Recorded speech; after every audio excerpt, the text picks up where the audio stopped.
Good morning everyone, welcome back to the channel. Today I wasn't going to make a video, but then I got a bright idea, so I'm going to make one. So here's where we're at.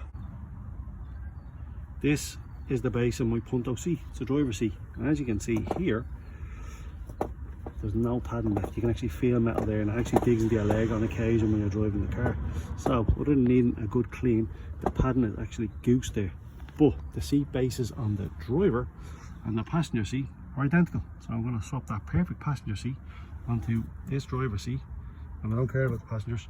So that's what I'm in the middle of doing now. So I've already dismantled this one, so I'm going to do the passengers and show you exactly how I did it. Let's go.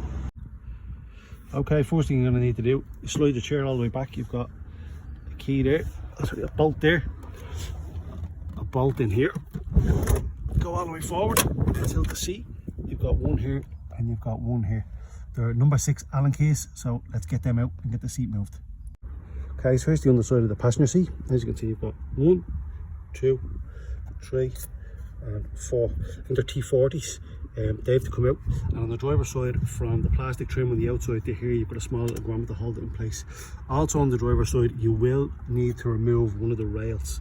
It's just got 2 T40s, one there, and if you slide the rail all the way up, you've got one on the bottom. You're going to need to remove that out of the way to access 2 of the bolts. But it's very simple. Move it out of the way, let it hang for a sec, remove the 2 bolts, and then just put it back in with one bolt, and then just reassemble when you're done. It's very simple. So what I'm going to do now is I'm going to remove these 4. I'm going to put this on the driver's seat and put the driver's seat one onto here. So let's get going. As it happens, because this is a little bit tight, socket really doesn't fit on it, and the head keeps falling off when I put a spanner on it. I am going to have to remove the rail bit. So here you go. If you slide the rail all the way forward, and then you can see, sorry, there you go, you can see that that's a T40. When you slide the rail all the way back, here's the other T40 on the other side. So I'm going to remove those 2 and move the rail out of the way. Okay, so this rail is moved out of the way. You can just let it hang there for a moment. This bar will pop out, so I'm going to move that. Hang there for a moment, nothing will bend if you're quick. So socket in there, see the access hole. Now I'm going to need 2 hands for this because these are fairly. So that's what you should be left with. Your seat base all loose. Pull that out of there. That's gone. While you're waiting to reassemble, just put the top bolt back in the rail so it hangs like that, and you're not straining any of these little components in here. You don't want to damage any of those. This bar might pop off, that's okay. It just slots into this little groove here and in here, so it's really easy to put back on. So don't worry about that. Right, so let's go and put this back onto the other one. As you can see, the bar will pop off. Thanks very much for making my point. So let's pop that onto the driver's seat and show you that. And there we have it, all buttoned up. You've got one in there, you've got one in there, you've got one in there, and you've got one there. But like I said, once you loosen this rail off, it's the inside rail on the driver's seat. Once you loosen it off, you've got access holds for them, so it's fairly easy to do.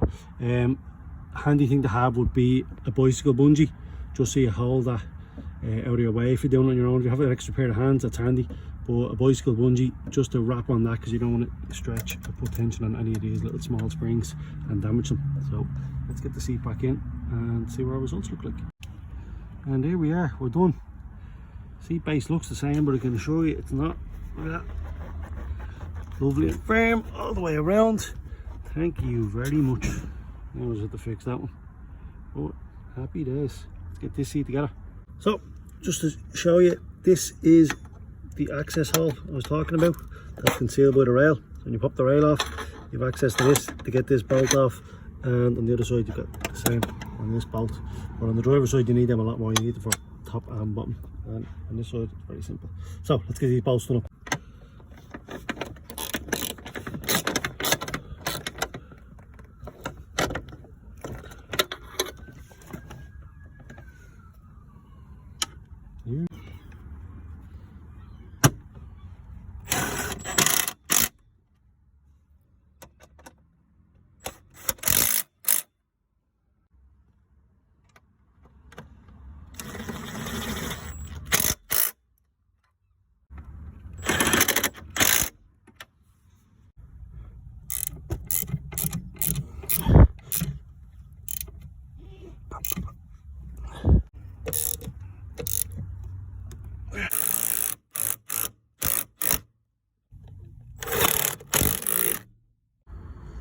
there we go, all buttoned up and back together. Bolts is looking good here and here, and it's the inside edge here on the passenger seat that was really worn on the driver's side. So bum test, let's go. Oh yeah, that's much better. Actually have bolstering here on both sides now.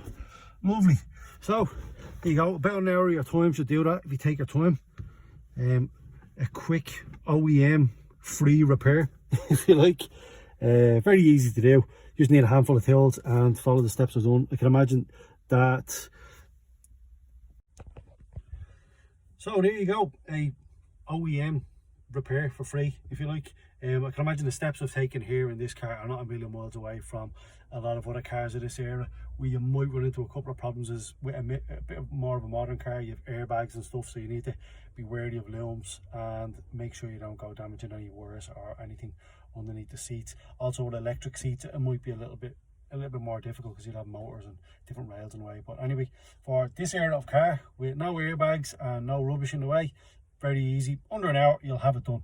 So I hope you watched the video this long, and if you like what you saw, please subscribe and hit me down in the comments if you've got any questions.